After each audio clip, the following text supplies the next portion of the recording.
Polavaram project ఒక 80 ఏళ్ల నాటి ఆంధ్రుల కళ. ఆ కళని సాకారం చేయటానికి నారా చంద్రబాబు నాయుడు గారు అహర్నిశలు కష్టపడ్డారనే విషయం రాష్ట్ర ప్రజలకే కాదు దేశ ప్రజలందరికీ కూడా బాగా తెలుసు.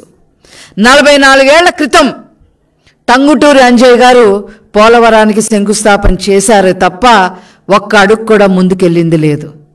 20 ఏళ్ల నాడు మరి వైఎస్ రాజశేఖర రెడ్డి గారు శంకుస్థాపన చేశారే తప్ప ఒక్క అడుగు కూడా ముందుకెళ్ళిన పరిస్థితి లేదు.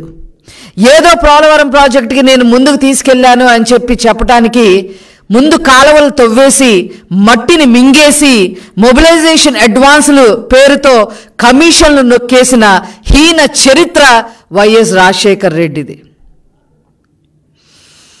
అలా ఆ పోలవరాన్ని కమిషన్లతో తినిపారేసి జలయజ్ఞాన్ని కాస్త ధనయజ్ఞంగా మార్చేసి 1000 కోట్లు మింగేశారు రాజశేఖర రెడ్డి కుటుంబం. తర్వాత నారా చంద్రబాబు నాయుడు గారు ముఖ్యమంత్రి అయిన తర్వాత 2014లో ఈ పోలవరం ప్రాజెక్టుని ఆ యొక్క కళని సాకారం చెయ్యాలి, నిజం చెయ్యాలి అనే ఉద్దేశంతో పోలవరాన్ని పరుగులు పెట్టించిన ఘనత నారా చంద్రబాబు నాయుడు గారిది. 72% పోలవరం ప్రాజెక్ట్ని పూర్తి చేయటం జరిగింది.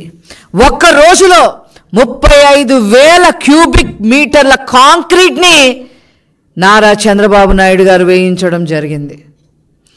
ఒక గంటకి 13,080 క్యూబిక్ మీటర్ల కాంక్రీట్ని ఆ రోజు పోలవరం ప్రాజెక్టులో చేయించడం వల్ల గిన్నీస్ బుక్ ఆఫ్ రికార్డ్స్ కూడా ఎక్కడం జరిగింది. రాష్ట్ర చరిత్రలోనే కాదు, దేశ చరిత్రలోనే కాదు, ప్రపంచ చరిత్రలో కూడా ఏ నాయకుడు ఒక సాగునీటి ప్రాజెక్టు కోసం ఇంత శ్రమ పడలేదు. అలా పోలవరం ప్రాజెక్ట్ని పూర్తి చేయటం కోసం మరి అహర్నిశలు మరి కష్టపడిన ఏకైక నాయకుడు నారా చంద్రబాబు నాయుడు గారు. 72% పూర్తి చేశారు. ఆ తర్వాత వచ్చాడమ్మా ఈ రాష్ట్రాన్ని రాజపీను కన్నా హీనంగా పీక్కు తినటానికి ముఖ్యమంత్రి అయ్యారు. ఒక్క ఛాన్స్ పేరుతో పొర్రపాటున గెలిచాడు.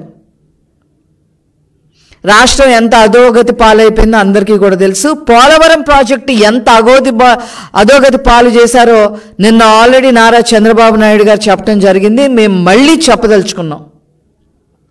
72% పూర్తి చేసిన ప్రాజెక్టుని కేవలం ఇంకొక 28% పూర్తి చేస్తే ఎన్ని ప్రయోజనాలు కలిగేవో ఆ రాష్ట్ర ముఖ్యమంత్రిగా ఉన్న అప్పటి రాష్ట్ర ముఖ్యమంత్రిగా ఉన్న జగన్మోహన్ రెడ్డికి తెలీదా అని చెప్పి ఈ సందర్భంగా అడుగుతా ఉన్నాం. ఏ రకంగా అయితే రాజధాని నాశనం చేశాడో అదేవిధంగా రివర్స్ టెండరింగ్ పేరుతో కాలయాపనలు చేసి 20లో పూర్తి చేస్తాం, 21లో పూర్తి అయిపోతుంది, 22లో పూర్తి అయిపోతుంది, 23 పూర్తి అయిపోతుంది, ఇంకేముంది అని చెప్పి అక్కడ ఒక పనికి మాలిన మంత్రుల్ని ఒకరు ఆ అనిల్ కుమార్ యాదవ్, ఆ తర్వాత అంబటి రాంబాబు. ఈరోజు కూడా మళ్ళీ 2ంటికి ఏదో ప్రెస్ మీట్ పెట్టడానికి రెడీ అవుతున్నాడు ఆయన. డయాఫ్రామ్ వాల్ని నాశనం చేసి పెట్టి స్పిల్వే వర్క్స్లన్నీ నాశనం చేసి పెట్టి